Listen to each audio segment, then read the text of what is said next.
Wow, good morning. Good morning. Good morning. Hey, good morning.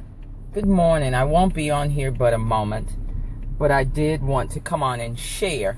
Good morning out there. Good morning out there. If you're signing on out there this morning, go ahead. Let me know let me know that you're out there. Let me know that you're out there. Say hello this morning. I'm on my way to the doctor's this morning. It's 8:32 this morning. And hey, Leah, how are you, sweetheart? Good morning. Good morning. Hey, I see you out there. I thank you. I know that some of you guys are on your way to your jobs or you're at your job.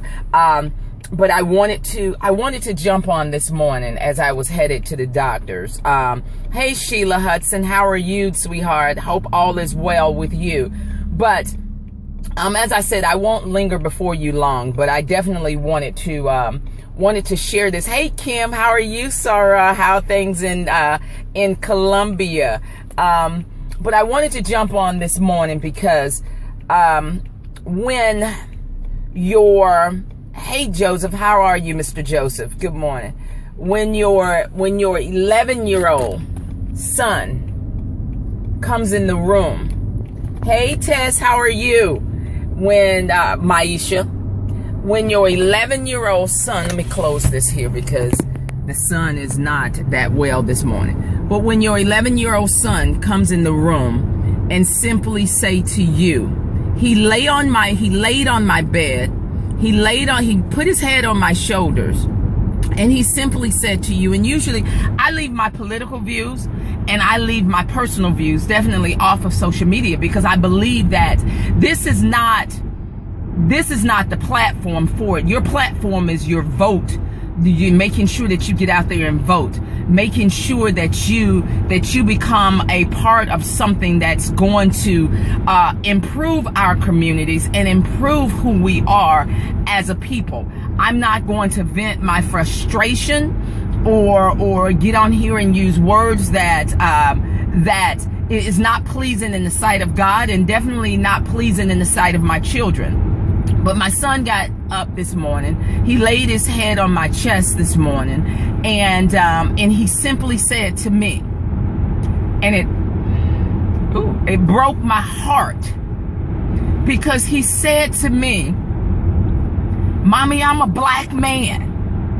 I'm a black young boy who's growing up in this world. Is it so bad for me to be black in America?" And it broke my heart into two because in our home, we don't teach color. We teach love. We teach that we are all God's children. And at the end of the day, every artery that runs in a Caucasian, a Hispanic, an Asian, every artery that runs in a human body runs in his. And at the end of the day, that if you cut him, he will bleed red just like his friends will bleed red.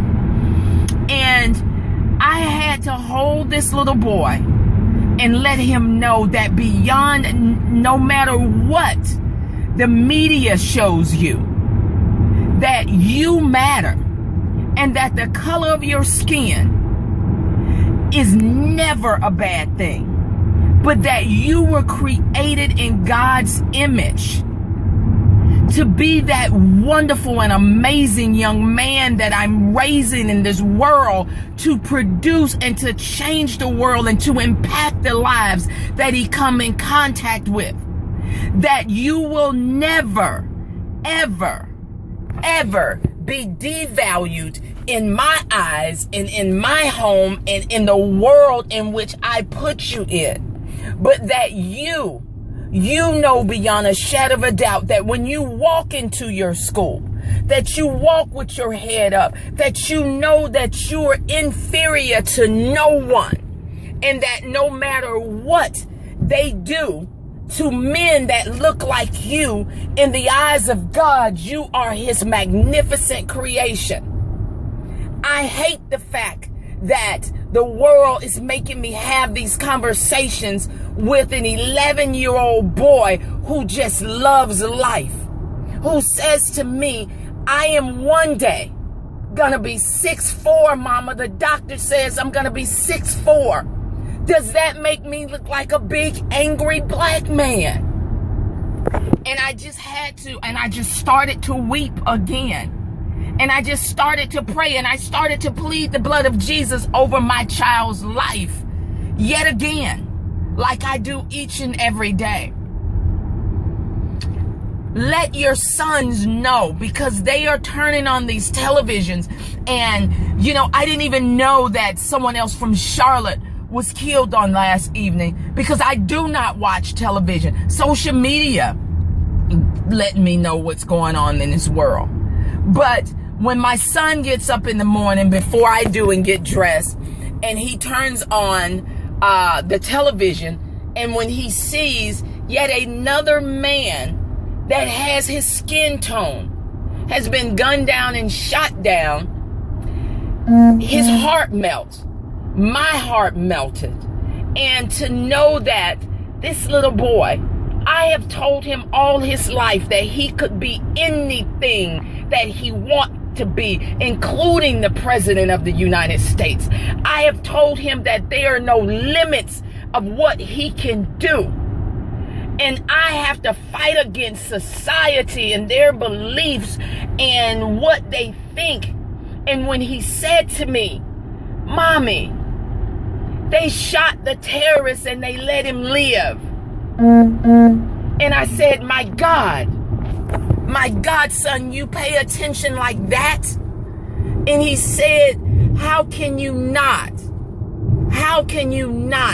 pay attention? Guys, it's hard. And I don't mean I have white friends, I have black friends, I have Spanish friends, I have friends all over this country.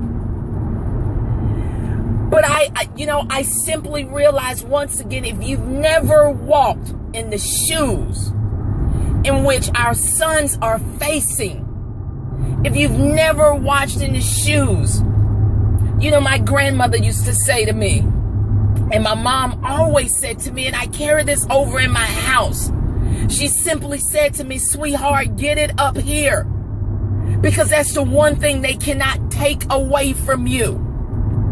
Make sure that your voice is always heard, but it's heard in a manner in which is representative of who you are and whose we are. Because how you can say anything that you want is just the way that you say it. But this morning, my heart is heavy. Because it's always been heavy on the situations that have taken place around this United States of America. But guys, I'm telling you, I'm a proud American. I am an African American woman with great character, integrity, and a reputation that will stand up against anything. But for my son, and to know that I looked at the young man walking towards his truck. My brother is a big dude. He wasn't always big. But my brother Sylvester Cooper, I call him Little Me. He is a big dude. He's at least 300 pounds, 6'1", a big dude. But a gentle giant that would not hurt a flea. And to know that I'm listening to the reporters and they saying, he looked like a big bad dude.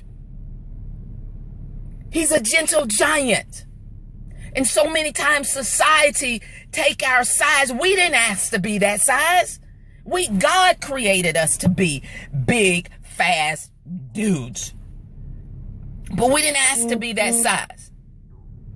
But when society look at our size as an intimidation tactic, they're intimidated by our size. Guys, if we get that power and continue to get that power up here, there's nothing that you cannot do. We must prepare our young men, I tell my son, that is why I'm on you so hard. You get your education, you get your knowledge, and you fight with your words. And you stand on your cause. And when you open your mouth, you articulate your words the way that you should. You look them in the eye and you let them know who you are.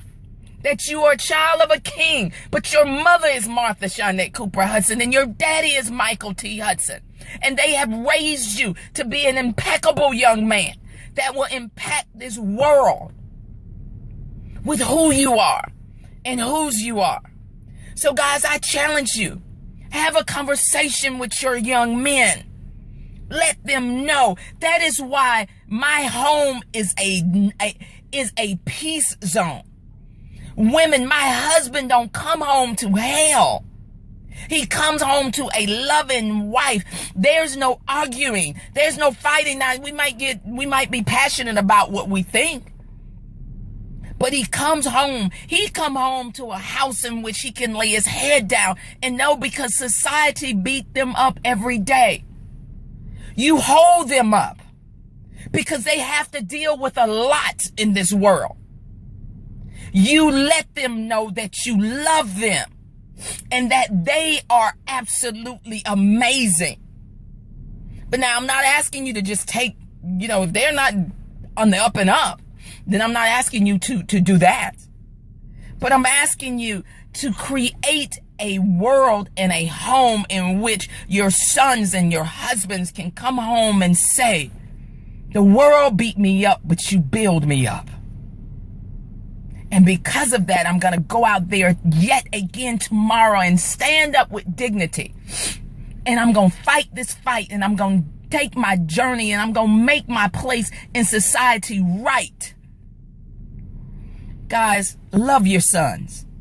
Love them. Let them know that they are important. Let your brothers know that their life matters, because it does. We were fearfully and wonderfully made after the Creator himself. So there's no difference. But you got to be able to use your mouth and use your power, use your vote, use your rights to stand up, suit up, and not stand for what is going on, but be able, you cannot kill each other. And you got to hold your life as valuable as they hold theirs. You got to stop tearing up your communities, and you got to stop shooting your brothers that look like you. You got to stop, treating your women the way that you do. Hold your life and your tone and your color up to the highest standard so that they can start changing their perception of who we really are. Guys, I gotta go. I gotta go because it's time for me to walk into this doctor's appointment. But I just had to share because it broke my heart. It broke my heart this morning. Make sure you share this with someone else today. Make sure you share this with someone else today. And make sure that you go to my website. Stay connected. Go to yourcomebackcoach.com. Stay connected because it's time for us to bring our businesses to the forefront. There's power. Our spending dollars have power, guys. It's time for us to start funneling that back into who we are, whose we are, and where we're going. Go to yourcomebackcoach.com. Get your free ebook. Download it. Get on my mailing list so that you too can be a part of what's going on. Guys, I love you guys. I'm sorry for the sadness this morning. I'm usually a very upbeat and very happy individual, but this one broke me today. I love you guys. Go out there and equip and inspire and motivate some young man that has a brown tone to let them know that their lives matter and that anything and everything within them, every dream, every goal, every purpose on this planet that they have is possible. And when they get it here, not a man on this planet can ever take it away. Let's use it accordingly. Let's use it the way that we should. And let's bless our children. Guys, I love you guys. Be blessed, and I'm out.